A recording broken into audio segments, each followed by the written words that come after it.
नमस्कार दोस्तों, स्वागत है आप सभी का हमारे YouTube चैनल स्टोरी साउंड में। दोस्तों, आज मैं जो कहानी सुनाने जा रही हूँ, घिनौनी नजरे की कहानी है। दोस्तों, इससे पहले आप हमारी कहानी में खो जाएं, अगर आप हमारे चैनल पर पहली बार आए हैं तो चैनल को सब्सक्राइब कर ले। इस तरह के कहानी मैं लेकर आती रहती हूँ। निशा शाम को अपने पति के लिए जूस बना रही थी, तभी उसकी छोटी बहन कोमल का फ़ोन आया। निशा ने जल्दी से फ़ोन रिसीव किया और कहा, मैं अभी तुझे ही याद कर रही थी। तुझे आम का जूस पसंद है ना, इसलिए जब भी बनाती हूँ हमेशा तेरी याद आ जाती है। पर निशा की बहन कोमल बिल्कुल खामोश थी।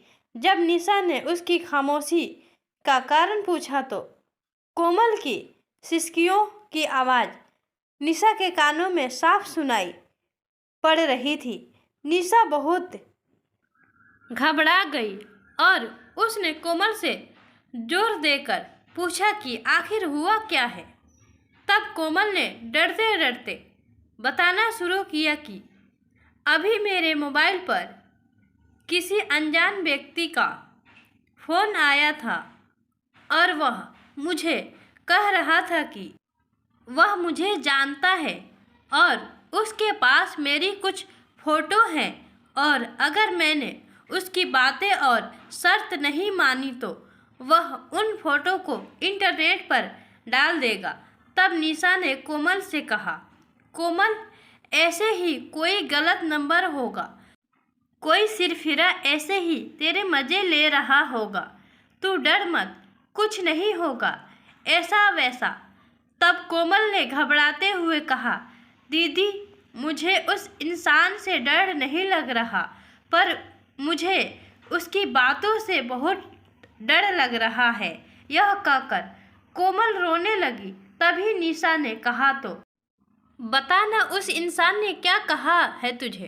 तब कोमल बोली, उसने मुझे कहा है कि अगर वह मेरी फ़ोटो इंटरनेट पर नहीं डाले तो मुझे उसकी सारी मांगें पूरी करनी होगी। उसने कहा है कि आज रात वह मेरे घर आएगा। और इतना कहते ही कोमल ज़ोर ज़ोर से रोने लगी और रोते रोते बोली, दीदी, मुझे उसकी बातें सुनकर घिन आ रही है। ऐसा लग रहा है जैसे उसने मेरे साथ कुछ गलत कर दिया हो। अगर अभी वह मेरे सामने आ जाए तो मैं उसे इसी वक्त जान से मार दूंगी। इतना कहकर कोमल चीखने लगी। तभी निशा ने कोमल से कहा, अरे कोमल, तू संभाल अपने आप को और मुझे उस घिनौने इंसान के नंबर भेज, मैं उसे अभी मज़ा चखाती हूँ। यह कहकर निशा ने फ़ोन काट दिया। कोमल उस बदमाश के नंबर और उसके बीच हुई बात की रिकॉर्डिंग निशा को भेजी। तब निशा ने वह रिकॉर्डिंग अपने पति को सुनाई तो दोनों के होश उड़ गए। निशा और कोमल दो बहनें हैं। उनकी मम्मी का अभी 3 साल पहले ही देहांत हो चुका है और निशा की शादी अभी 1 साल पहले ही हुई थी। घर में बस अब उसके पापा और कोमल ही है।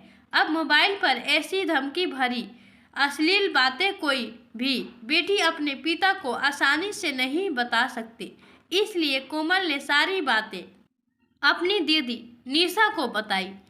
अगले दिन ही निशा और उसका पति पुलिस स्टेशन पर जाकर उस इंसान के खिलाफ पुलिस कंप्लेंट करवा आए।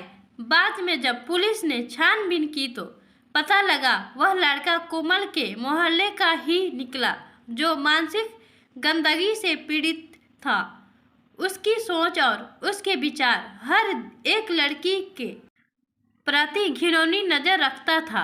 उसे पता था कि कोमल की मम्मी का देहांत हो चुका है और वह दिन भर घर पर अकेली रहती है और वे इसका फ़ायदा उठा सकता है। और वह लड़का अपनी बुरी नज़रों और घटिया बातों से कोमल की आत्मा के साथ खिलवाड़ कर रहा था। पर बाद में जब उसे पुलिस ने पकड़ लिया तो उसे जेल की सलाखों के पीछे जाना पड़ा।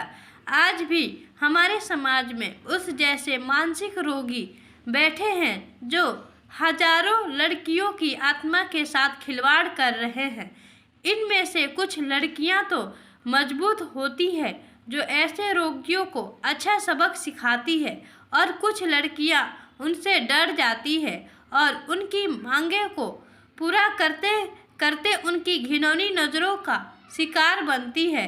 पर आज समय आ गया है कि ऐसे मानसिक रोगियों को हम लड़कियां भी सबक सिखा सकती हैं। इसलिए लड़कियों को उनसे डरने की बजाय उनका डटकर सामना करना चाहिए। अगर आपको हमारी हिंदी कहानी पसंद आई हो तो कमेंट सेक्शन में ज़रूर बताएं। कहानी सुनने के लिए धन्यवाद।